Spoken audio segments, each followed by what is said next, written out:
You're listening to Weird Medicine with Dr. Steve on the Riotcast Network, riotcast.com. I need some touching in the carotid.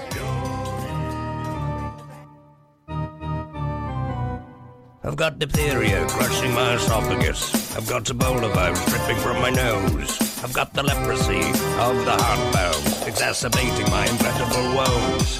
I want to take my brain out and blast it with the wave, an ultrasonic, echographic, and a pulsating shave. I want a magic pill for all my ailments, the health equivalent of Citizen Kane. And if I don't get it now in the tablet, I think I'm doomed and I'll have to go insane. I want a requiem for my disease, so I'm paging Dr. Steve. Dr. Steve. It's Weird Medicine, the first and still only uncensored medical show in the history of broadcast radio, now a podcast. I'm Dr. Steve, and this is a show for people who would never listen to a medical show on the radio or the internet. If you've got a question you're embarrassed to take to your regular medical provider, if you can't find an answer anywhere else, give us a call. 347-766-4323. That's 347-POO-HEAD. If you're listening to us live, the number is 754-227-3647. Follow us on Twitter at Weird Medicine, at Lady Diagnosis, and at DrScottWM. And visit our website at drsteve.com for podcast, medical news, and stuff you can buy, or go to our merchandise store at cafepress.com/weirdmedicine. Most importantly, we are not your medical providers. Take everything you hear with a grain of salt. Don't act on anything you hear on this show without talking it over with your doctor, nurse practitioner, physician assistant, pharmacist, chiropractor, acupuncturist, yoga master, physical therapist, clinical laboratory scientist, registered dietitian, or whatever. Goodness gracious. And later in the show, you're going to hear about our new sponsor. It's Feals, F-E-A-L-S. Go to feals.com/fluid for certified potency CBD oil. And, Dave Cecil's going to help me out with that a little bit later on in the show. Go to stuff.drsteve.com, stuff.drsteve.com for all your Amazon needs. Just remember it. And if you're going to go to Amazon, just go to stuff.drsteve.com. You can bookmark it if you want to. And check out tweakedaudio.com, a Tennessee business in Franklin, Tennessee.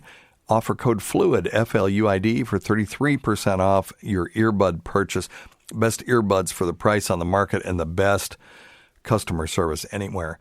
And if you want to lose weight with me, your old pal, Dr. Steve, you want to get to your ideal body weight like me for the first time since you were in college, go to Noom, N-O-O-M, .drsteve.com. That's noom.drsteve.com. You get 2 weeks free and 20% off if you decide to sign up. It's only a 3-month program if you decide to do it. But if not, you get to keep the app and you can use it for logging and stuff like that. There's no points. You do have to log your food, but that's for accountability. That's what gets you in the habit of realizing what you're putting in your mouth. And it's a psychology app. It changes your relationship with food. Only thing I've had that I've had this much success with this long. So noom.drsteve.com. If you want to do paleo with it, or you want to do keto, or you want to do Mediterranean, you can do all that.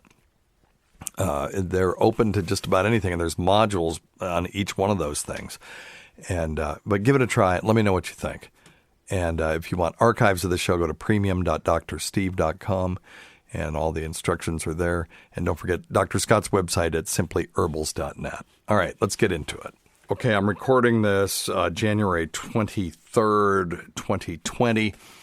If you're listening to this anytime significantly after that, in other words, if they're replaying this show, some of the things I'm about to say might sound stupid to you because things have happened since then that I can't predict. But anyway, right now we're just in the beginning of a coronavirus emerging, rapidly evolving situation that the CDC is involved in. And look, you can read CNN and Fox News and all these. Just go to the CDC website because that's where they're getting their stories from. And you'll get it straight from the spigot, so to speak. I'm just thinking of all these fellatio references that I could make, but this is a serious subject. So anyway, just go there and get it straight from the source. You can search cdc.gov and then just put in coronavirus, or just go to the cdc.gov front page. It'll be all over the place. So the CDC is closely monitoring an outbreak of a respiratory illness caused by a novel, which means new, coronavirus named 2019 NCOV. It'll eventually be called Wuhan coronavirus, or Wuhan coronavirus. It was first detected in Wuhan City in China. It continues to spread. They feel like they've pinpointed it to a fish market where they had live snakes, I guess, and the snakes have been found to be infected with this. Now, that's the thing with this coronavirus, is it generally lives in animal hosts, and then eventually, every once in a while, one or two of them will evolve or mutate to the point where humans can pick them up. When that happens, because it's a novel virus, we don't have antibodies to it in the population, so it can spread pretty rapidly, particularly if it's easy to spread. And that's the issue, isn't it? If I can cough in the air and 100 people will get it, that's a very easily transmitted disease with a high contagious potential. Whereas if I have to have sex with you 20 times and maybe one time out of the 20 or 200, you would actually contract the virus. That's very low contagious value. All right. So a number of countries, including the United States, have been actively screening incoming travelers from Wuhan, and human infections with 2019 NCOV have been confirmed in the following places: Taiwan, Thailand, Japan, South Korea, and then the United States announced their first infection with the 2019 NCOV detected in a traveler returning from Wuhan on January 21st, 2020. So that's the thing. So you set up this screening. Well, we're just going to screen people from Wuhan. Well, the Chinese government appropriately has quarantined Wuhan. But now, I mean, what, are you going to screen people from Taiwan who now have gone to England? Now, because they just went there, I mean, you end up having to screen everybody. You can see how quickly this thing can spread, particularly in this world where people can, there's ease of movement. You just hop on a plane, you go somewhere, and you can be patient zero in that area. Chinese health authorities were the first to post the full genome in GenBank, the National Institutes of Health Genetic Sequence Database. That's a good thing. So they got the virus, they pulled it apart, they sequenced it, and now you can look at the DNA, see what's common with other coronaviruses. Do we have something already that might match some of these proteins or that would allow us to get closer to getting a vaccine or even a treatment for it? I mean, you can treat some viruses. Obviously, we've been very successful in treating HIV, which is a retrovirus. We're decent at treating influenza. We've got a new medication called Zofluzin. I can't remember the generic name for it, but it's a one-dose wonder, apparently. You catch it within the first 48 hours, you take one dose, and it really improves your ability to stay out of the hospital and your ability to not die from influenza. So we're getting there. And a universal vaccine for all influenza is on its way. So hopefully that's coming very soon as well.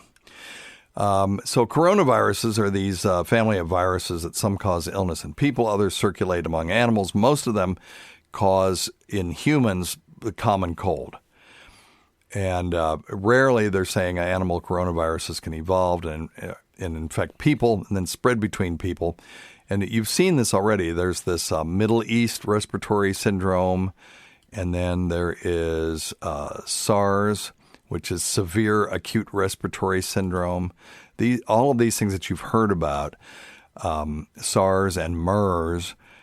SARS was first reported in Asia. MERS was reported in the Middle East. And all of these things are coronaviruses. And let's see here. When person-to-person spread has occurred with SARS and MERS, it's thought to have happened via respiratory droplets produced when an infected person coughs or sneezes, similar to how influenza and other respiratory pathogens spread. Spread of SARS and MERS between people have generally occurred between close contact. So, close, repeated contact seems to be required. You can't just go into a movie theater, cough once, like in that movie, what was it, Outbreak or something. And, they showed the particle coming out of the guy's mouth while sitting and watching a movie and other people inhaling them and then getting the disease. Early on, many of the patients in the outbreak in Wuhan, China, reportedly had some link to a large seafood and animal market, suggesting animal-to-person spread. However, a growing number of patients reportedly have not had exposure to animal markets, suggesting person-to-person spread is occurring. Yeah, so if you saw this disease and every person was associated with that market, you would think, well, maybe it's not able to be transmitted human to human, only animal to human.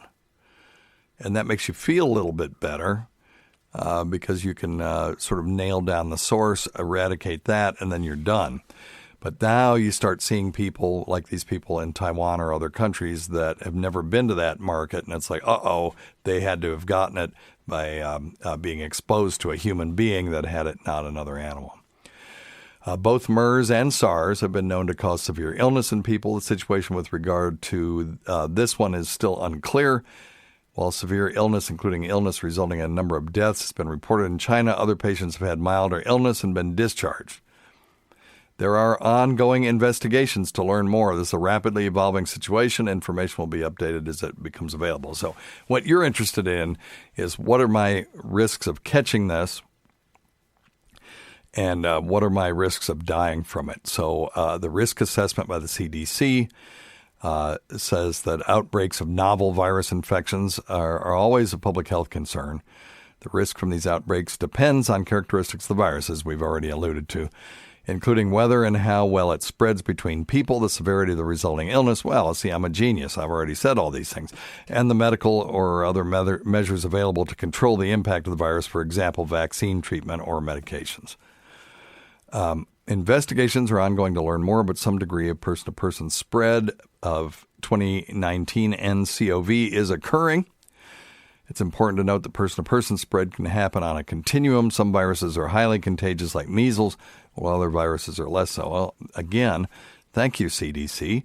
Your old pal Dr. Steve already threw these ideas out. Let's see here. Of course, I'm patting myself on the back because there's nobody else here to do it for me. It's not clear yet how easily it spreads from person to person. It's important to know this in order to better assess the risk posed. So in other words, they're saying we don't know. The immediate health risk to the general public is considered low at this time. Nevertheless, CDC is taking proactive preparative precautions. They're saying what to expect. More cases are likely to be identified in the coming days. More cases in the United States, given what has occurred previously with MERS and SARS. It's likely that some person-to-person spread will continue to occur. So one of the things that you can look at is how many people have been exposed to it and how many people got it. So if you expose 1,000 people to this virus and 10 of them get it, then, it's a 1% transmission rate. And then how many of those people die from that? Well, let's say one of them do. Well, then 10% of the people that get it die, but most people don't get it. So that's one sort of scenario. Another one is a lot of people get it. Say of the 1,900 get it, but only 9 of those die. Well, then again, that's still going to be a 1% death rate, but it's much more transmissible, so you'll see more people dying from that. So we'll see. Right now, it looks like the vast majority of people who got the virus have survived, but there have been some deaths. We don't know what the circumstances were. Were they elderly? Were they sick? Were they young? Would they have bad immune systems? Were there some other factors that were involved? We'll know more as time goes on. For right now, I'm not losing a lot of sleep over this. I'm concerned for the people that have been exposed and to see what the mortality is. It's tragic for the people who have died from this. So, but keep your fingers crossed that this is something that we can contain very easily. And the less contagious it is, the easier it will be to contain it. All right. And, the other thing, remember we've talked about this before.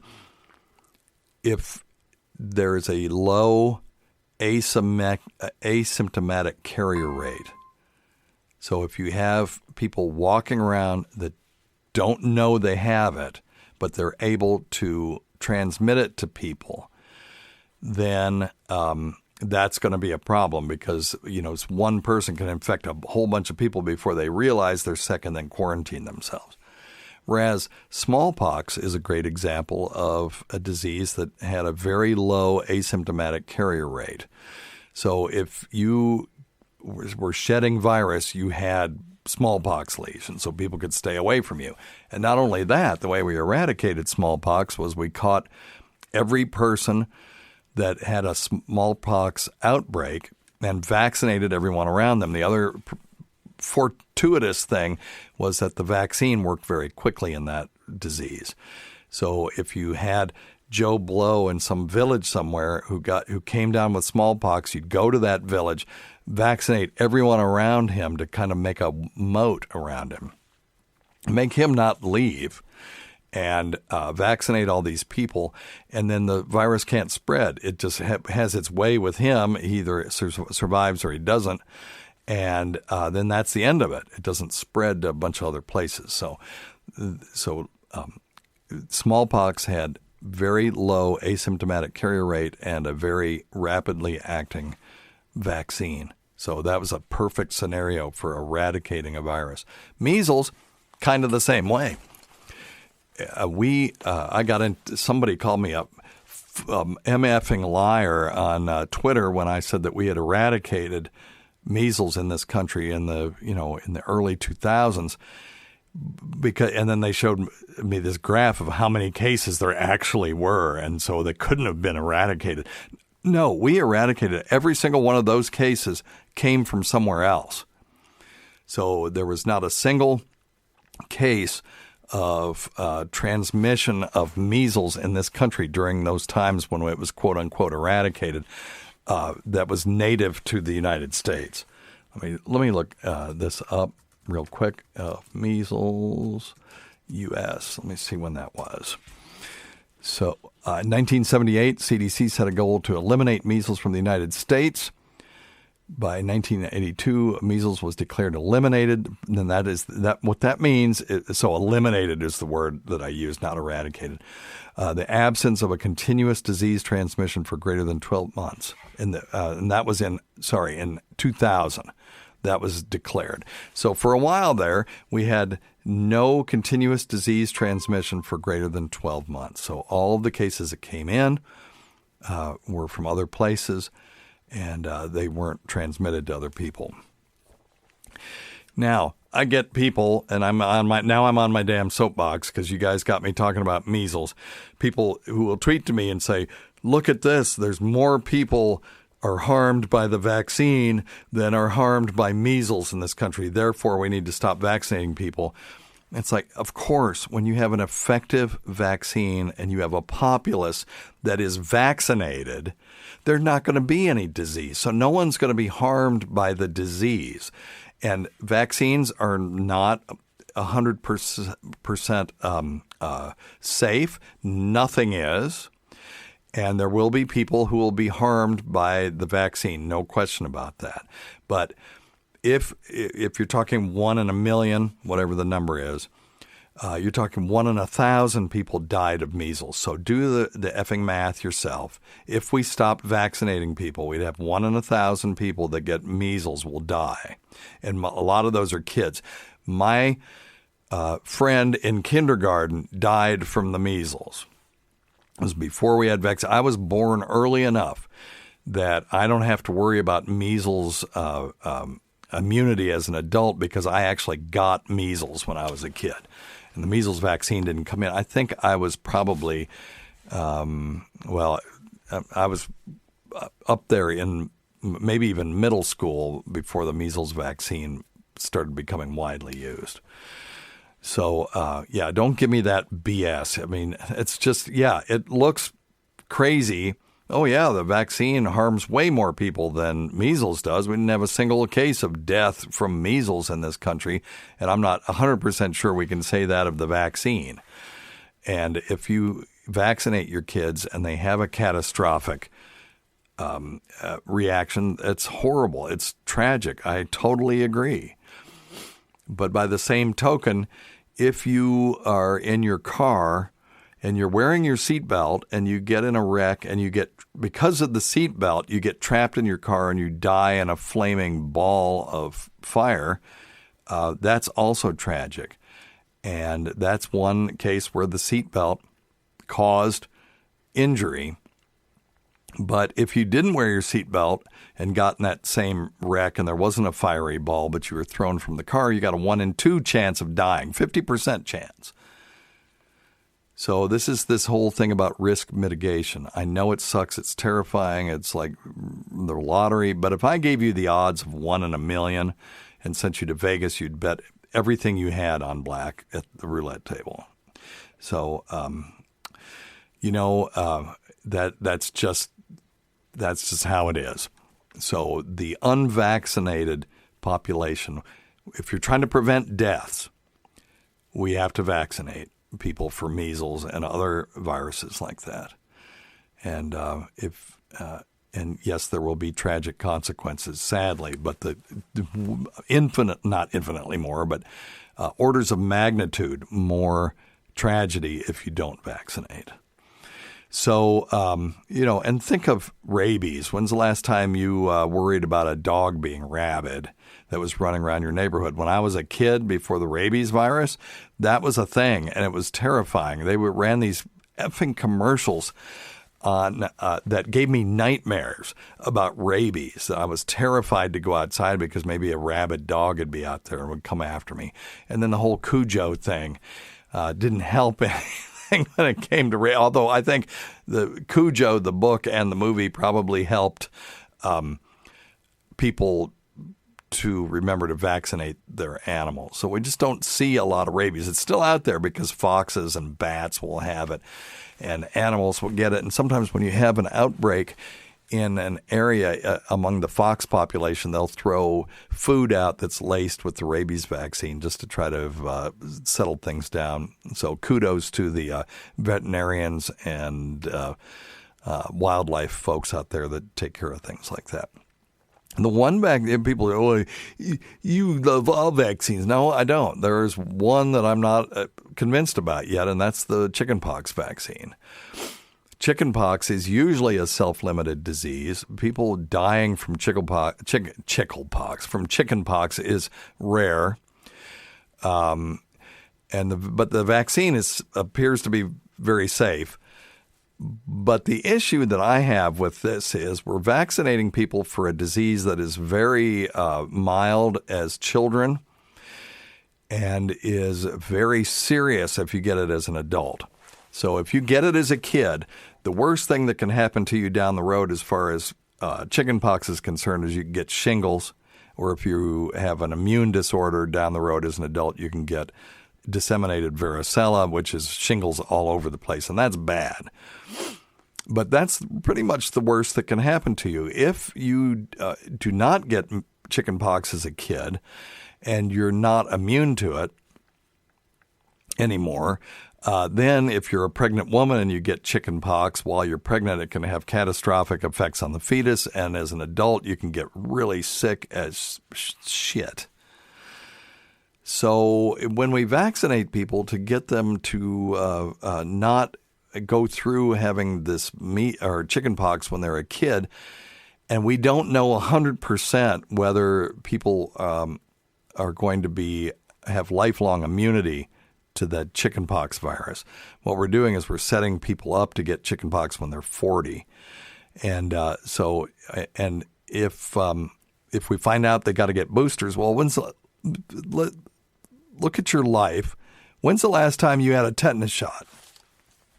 If it's been more than 10 years, then you're the person I'm worried about because you're not keeping up with your health maintenance. You need to get a tetanus shot every 10 years. No one ever thinks about that vaccine, by the way. So you're the person I'm worried about because you might be 30, 40 years old. You didn't get your chickenpox booster if we find out that they need one. And now you're at risk for getting chickenpox as an adult. So I'm not a fan of that vaccine until they can show me that you get lifelong immunity or they can implement a program that makes it easy for everybody that's had the vaccine to get booster shots and to figure out some way to consistently get everybody to get those so that these adults are not I just don't hear people talking about this one very much. So that's my concern. Anyway, all right. So I'll keep up on that coronavirus and keep you up on vaccine and virus news as time goes on. Okay. Let's take a couple of phone calls. First thing. Number one thing, don't take advice from some asshole on the radio. Thank you, Ronnie B. Truer words cannot be said. All right. And if I sound like an idiot today, it's because I'm recording this at 7:30 in the morning. I'm not awake yet. So I think this would be a good time for a word from our sponsor. Today's episode is brought to you by Angie. Angie has made it easier than ever to connect with skilled professionals to get all your jobs and projects done well. Let me tell you, there's the version of it where you try to do something at home, and then there's a version of it where you have someone help you, you watch them do it the right way, and you go, thank God I didn't try to do that myself.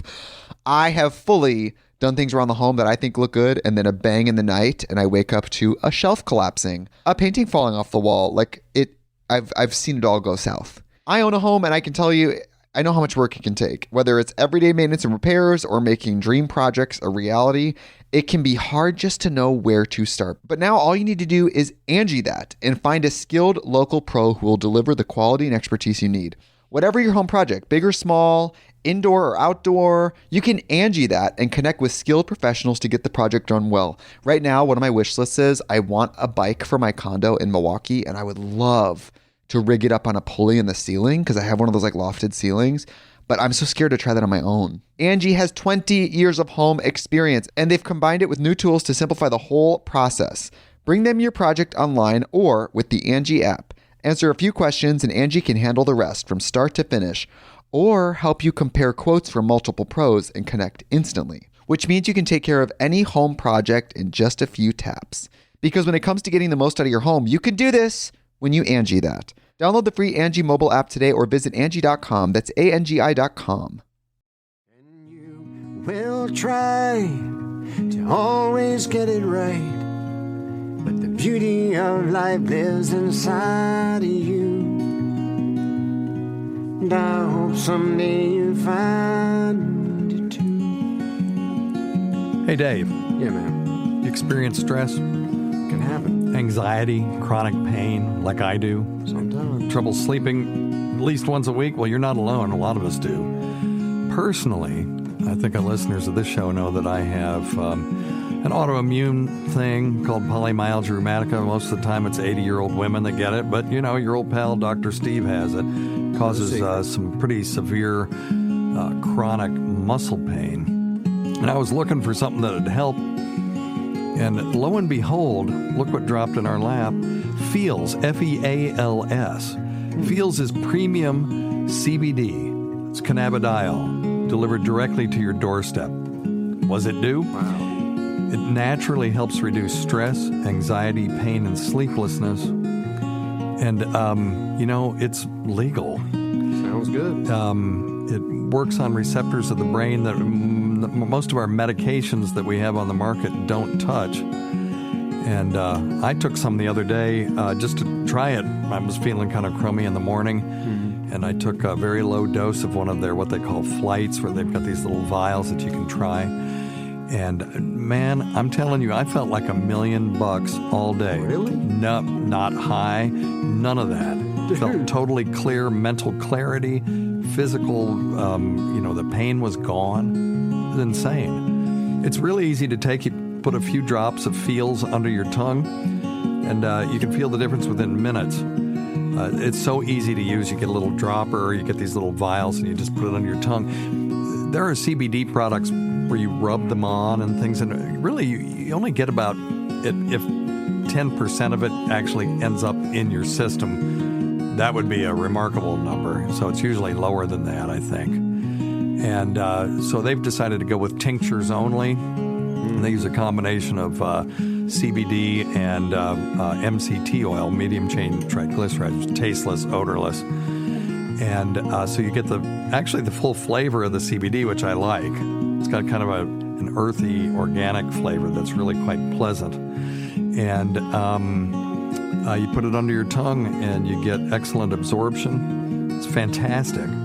If you're new to CBD, Feels offers a free CBD hotline and text message support. Who's doing that? To help guide your personal experience. You can feel better naturally. Works naturally to help you feel better. No high, no hangover, no addiction. You join the Feels community to get Feels delivered to your door every month. It is a subscription-based thing, but you can try it. If you don't like it, you cancel it. You save money on every order, and you can pause or cancel anytime. Feels has me feeling my best every day, and it can help you too. Become a member today by going to Feals, FEALS.com/fluid. And you get 50% off your first order with free shipping. That's Feals, FEALS.com/fluid. Become a member and get 50% off automatically with your first order with free shipping. That's Feals.com/fluid.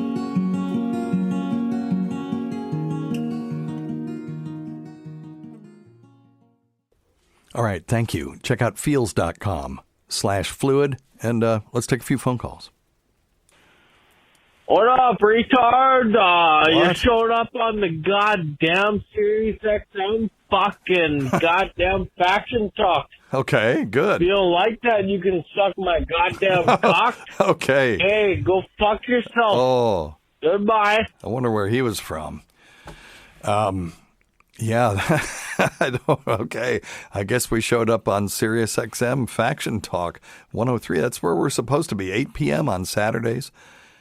5 p.m. on Sundays, and other times at Don Wickland's pleasure, and also on iTunes and the internet. Hey, and Dr. interwebs. Steve, this is Calvin from California. Hey, man. So I have two questions. One, epinephrine, norepinephrine, and Narcan, when they're injected into somebody who needs it, are injected into the upper outer thigh unilaterally. But what do you do if somebody has no thighs? Where do you inject it? Anywhere. Okay, so what he's asking is, like if you're giving someone an epinephrine shot, an EpiPen, for example, they have a medical emergency. And that they're going to die sometimes, or at least have a very serious illness if they don't get that epinephrine right away. And what we're treating is a thing called anaphylaxis, where that's an immediate type hypersensitivity reaction where someone gets stung by a bee or eats shellfish, and now all of a sudden they can't breathe, and their airway is swelling up, their lips may be swelling up, they're getting bronchospasm. In other words, the airways are clamping down, and the most immediate treatment is to give a shot of epinephrine, which is adrenaline, and it opens those airways up and allows the person to breathe. And whenever you do one of those, if you have symptoms, you need to go straight to the emergency room because it is short-lived.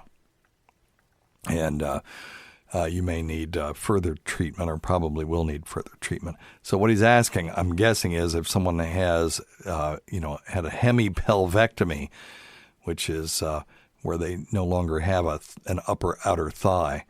But, it's rare that someone has both upper outer thighs gone. But in a medical emergency, you can just basically give it anywhere where the patient has meat. You can even do it in the deltoid. If the answer is they're gonna die if you don't give it, you give it anywhere you can get at them. Same thing is true of Narcan.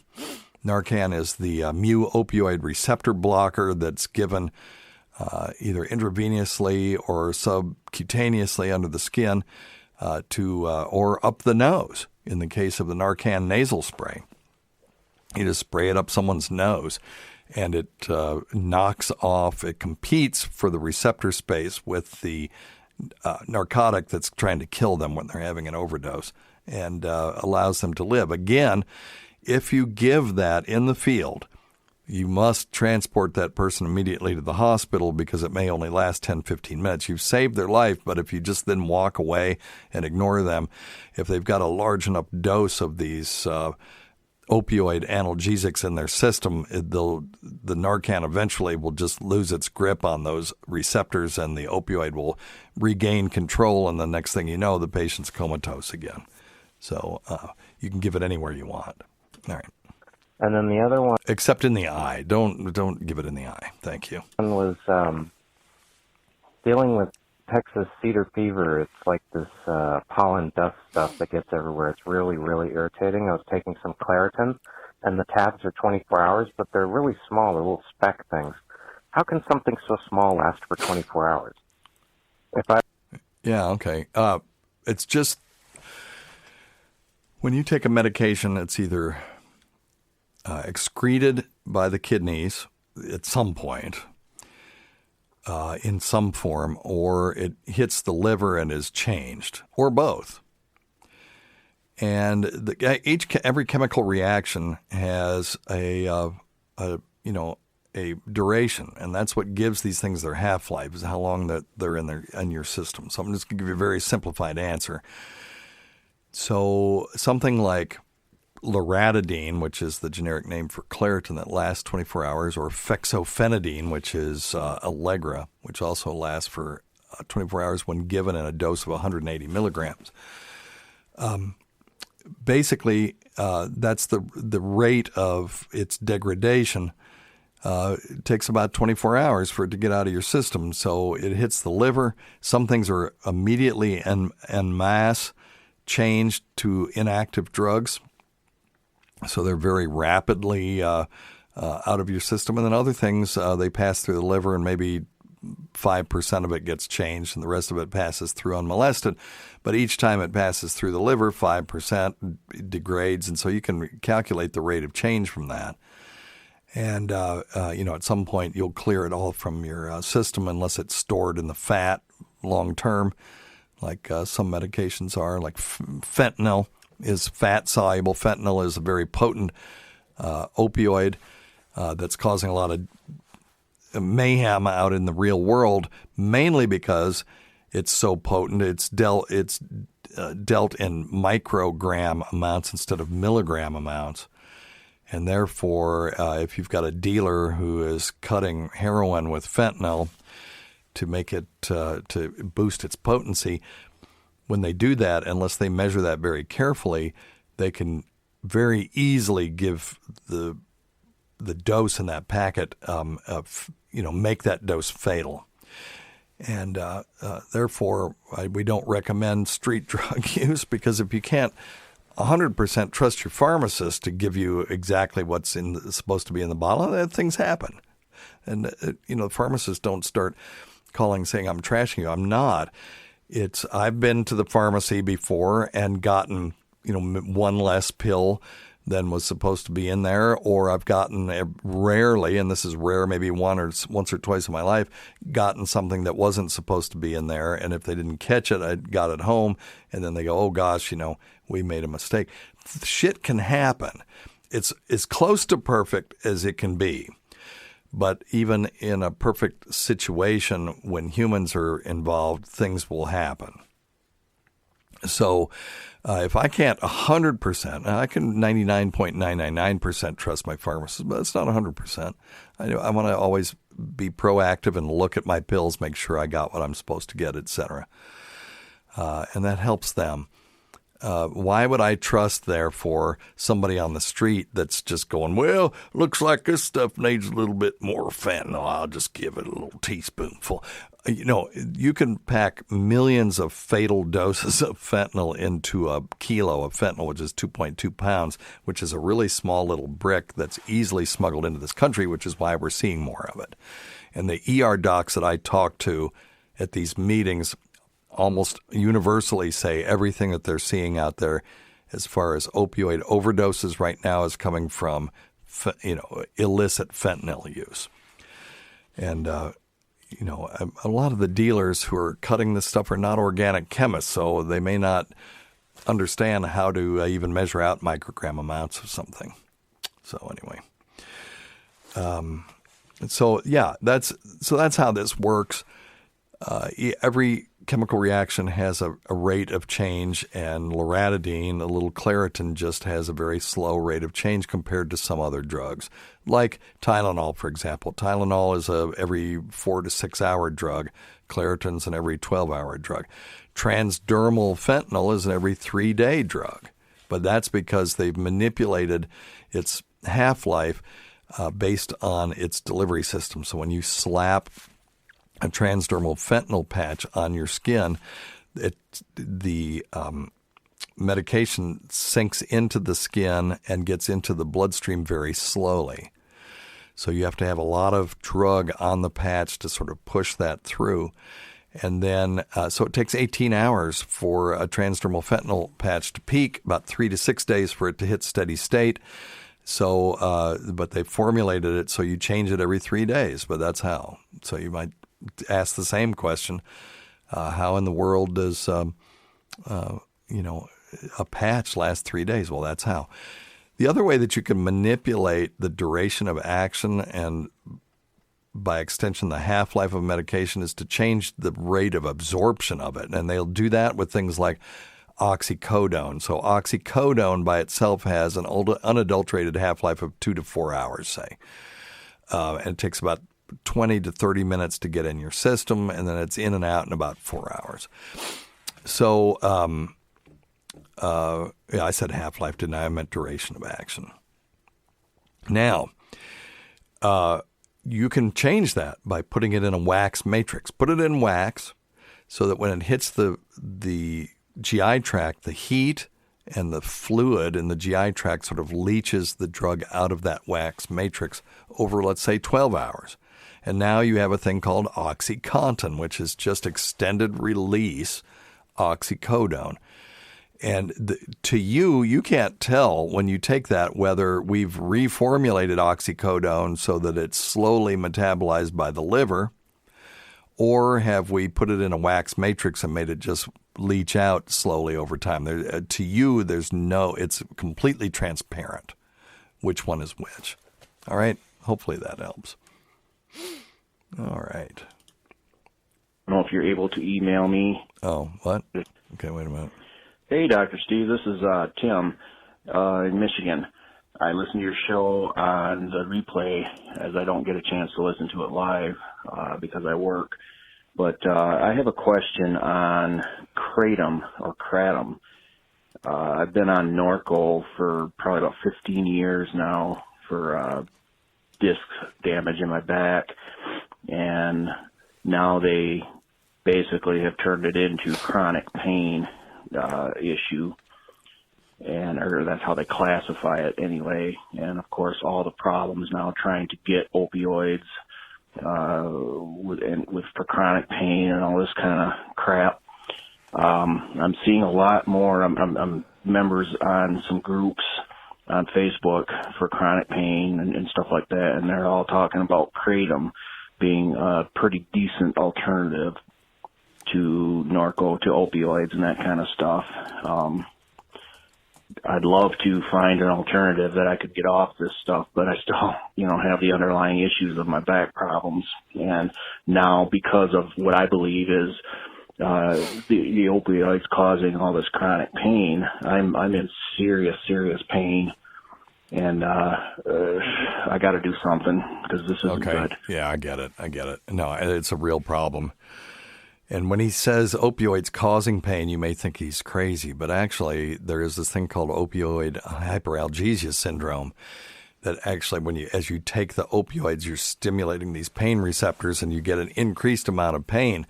And as you increase the pain medication, it actually gets worse. And so the counterintuitive thing when you're in the middle of this is to reduce the dose of the opioid, and then magically this actually gets better, and maybe even discontinuing them altogether. But because of this sort of political situation in medicine right now where chronic pain patients a lot of them feel like they're being looked at as if they're criminals or they're seeking something they shouldn't be seeking, etc. And a lot of this came from the 80s when physicians were told that we were under-treating pain, and so we started treating more pain, and then we had more and more people having issues with addiction. And now we're getting dinged saying we caused this opioid addiction problem. And so there are some docs out there just won't write anything, or they are hacking and slashing at all their patients, without regard to whether they need the medication. And so they're put in a bind. And people are getting desperate, so they're saying, okay, I'll get off this stuff, but give me an alternative. But we don't really have a good alternative, or at least we haven't funded one. We've done a lot about the supply of these medications. In other words, just cut it to the bone. If you look at any graph, if you go to drsteve.com and just search opioid, I've got a graph on there that shows the volume of pills rising at a linear rate until about 2010. And then falling off pretty precipitously at almost the same slope from then on. And then from 2015 to 2016, it drops precipitously again. And I mean really, really rapidly. And at the same time, you see opioid overdoses increasing almost geometrically. And it makes total sense as you reduce the supply of the safer alternative. You're increasing the demand for a less safe alternative. We just talked about fentanyl, how easy it is to overdose on that stuff. And these little packets full of white powder don't have the microgram amounts of fentanyl printed on them, so it's very hard to know by just looking at them how potent they are. Well, anyway, so people are desperate, and then they read about this kratom stuff, and they're like, well, maybe I'll try that. And there have been some people that had successes with it, but I don't like this situation where we put people in the situation where now they have to do sort of armchair pharmacology at home without any support from a medical professional that actually knows something about this. And let's talk a little bit about what kratom is. It's a tree. It grows naturally in Thailand, Malaysia, Indonesia, and Papua New Guinea. And it's been used as traditional medicine in those areas for ages. It's also now making it out to the real, well, I don't want to say out to the real world, to the Western Hemisphere where people are starting to use this stuff as well. And it's not illegal in most places, or a lot of places, less and less legal.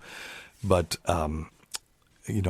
it's a very interesting molecule that deserves more examination. There's some aspect of the kratom, and it could be one molecule or it could be multiple molecules. That's harder to say because it's a plant, right? And so like pot can have multiple active molecules in it. We always concentrate on THC, but there are others like cannabidiol or CBD and lots of other cannabis-related molecules. Well, some parts of the nerve cells, like opioid receptors, and then there are other things that act, or other either parts of that same molecule or different molecules that act as alkaloids, so they can give you a euphoria or even sort of semi-hallucinations and stuff like that. So very interesting. And there have been some great successes, people saying, look, I got off everything. And then there are other people that I talk to, and we've had on this show, who have said they switched from, say, oxycodone to kratom, and now they're addicted to kratom. They can't get off of it. And then there are other adverse effects that go along with it. Muscle tremors, itching, sweating, dizziness, dry mouth, seizures, even hallucinations, and even liver damage. So, the FDA is saying there's no FDA-approved uses for kratom. That doesn't mean that it has no use. It needs to be further studied. And I know that some of you guys have got to do something, and you're desperate for some relief. Go see an addictionologist if you're having trouble with street drugs or pills, and there are things that they can do to help you with. And I promise you, research is ongoing to try to make this process even easier. And I've seen studies where they try to make people go through withdrawal in one day, and what they'll do is they'll give them a general anesthetic so that they're out of it completely and maybe even on a ventilator, and then they saturate their opioid receptors with opioid blockers and let them go through withdrawal in a day, and then when they wake up at the end of 24 to 48 hours, they're finished with withdrawal, and so the physical dependence is over, and the habit and psychological dependence are the only two things that you have to deal with. That makes it a lot easier. Still isn't easy because the habit and the psychological addiction are very, very powerful. If you talk to someone for an hour on a radio show about addiction and they've been off drugs for ages, they can still get triggered by that. So it's very, very powerful. And you have to be vigilant about that all the time. That's why people continue to go to meetings even though they've been sober for decades. So that's one source of emerging research. The stuff I've seen so far on that is expensive, and it's not been any more effective than other brands of rehab. But I would very much be interested in seeing further research on this topic, and it's being funded. So if we can figure out not only a way to deal with the supply, but deal with the demand, then we may have an answer to this. And then the chronic pain folks who truly have legit pain can be left alone and let them get their medication without somehow being seen as other, because that's really, really irritating. All right. Hey, Dr. Steve, this is Gary from Oklahoma. And I got a question about some blood work that I've got, and it's actually come up past few times that I've done blood work, and it's about my bilirubin count. And the doctor came back and gave me a call and was like, hey, we probably need to discuss this, but this is the first doctor that I've been to that actually wanted to discuss it. And yeah. So anyway, So this guy's had an elevated bilirubin. Bilirubin is produced by the liver. When you get liver obstruction like cirrhosis, your bilirubin will go up. When you have an elevated bilirubin, if it's high enough, your skin will turn yellow and the whites of your eyes will turn yellow, and that's called jaundice. If it's in the eyes, it's called scleral icterus, and it's a sign of pretty significant liver problems. Now, this guy has apparently had a bunch of lab work done in his life, and it's all showed this elevated bilirubin. He's saying this is the first guy that's ever said they want to do anything about it. So that implies to me that other people have seen it and have sort of blown it off. So when you have a sort of chronically elevated, very low level of elevated bilirubin, you start thinking about things like Gilbert Syndrome. So Gilbert Syndrome is very common and very harmless liver condition where the liver just doesn't process the bilirubin. So we always learn. So there's this process called conjugation, and so you conjugate the bilirubin, and then you can test these things. Don't worry about it. That's all sort of doctor speak. But the way I remembered, if you're a medical student, Gilbert, it starts with a G, so the bilirubin goes right through. And then there's this other thing called Crigler-Najjar syndrome where conjugation never starts. So both of those will result in elevated bilirubins, but you can do a real simple blood test to differentiate the two of them. Anyway, so the liver doesn't properly process the bilirubin, so you get this mildly elevated bilirubin level. And bilirubin is, it's produced by breakdown of red blood cells.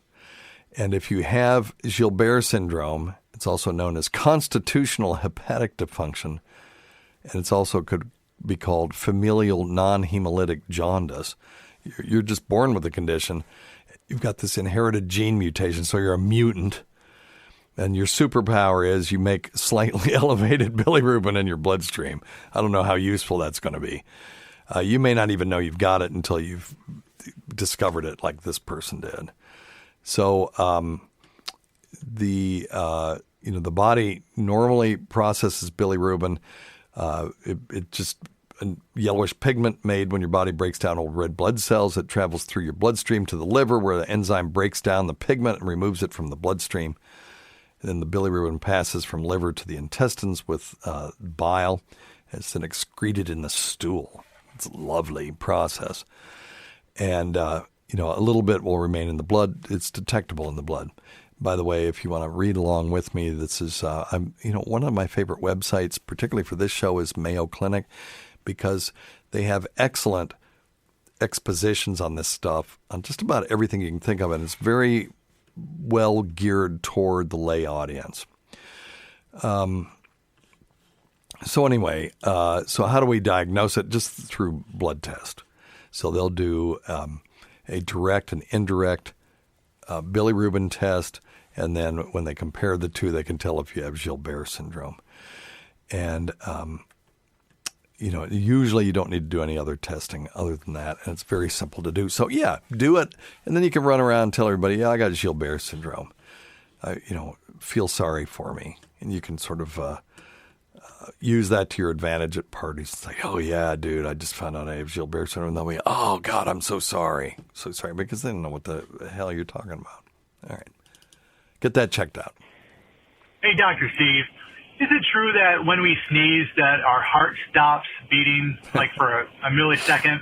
And then when people say, God bless you, is that just because the devil can't get a hold of you and damn you eternally? Just wondering. I've heard that ever since I was a kid. Sure. And you probably also heard that you blow your soul out with every sneeze, too. That's why people say, God bless you, or Gesundheit when you sneeze.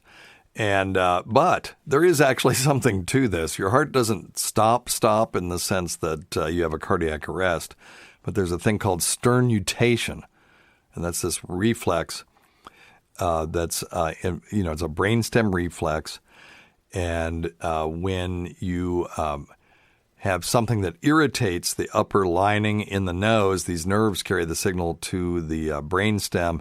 It triggers the eyes to close and the chest to contract. And then your lungs expel a burst of air. And but one thing that doesn't happen is there's any signal to the heart to stop. So what does happen is when you have this huge increase in intrathoracic pressure, when you get that sort of just right before you sneeze, it's hard for blood to pump into a thorax where the pressure from the outside is so high at that second. So for that 1 second, you get an interruption of blood flow. It's not complete. It just decreases it. And when that happens, the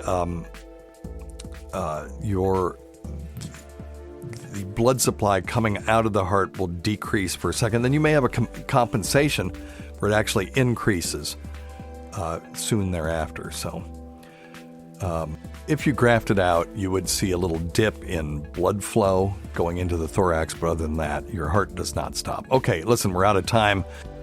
Thanks always go to Dr. Scott, Lady Diagnosis, Cliff Andrews, none of whom are here, but I thank them anyway. That's just how magnanimous I am. That's how magnanimous I are.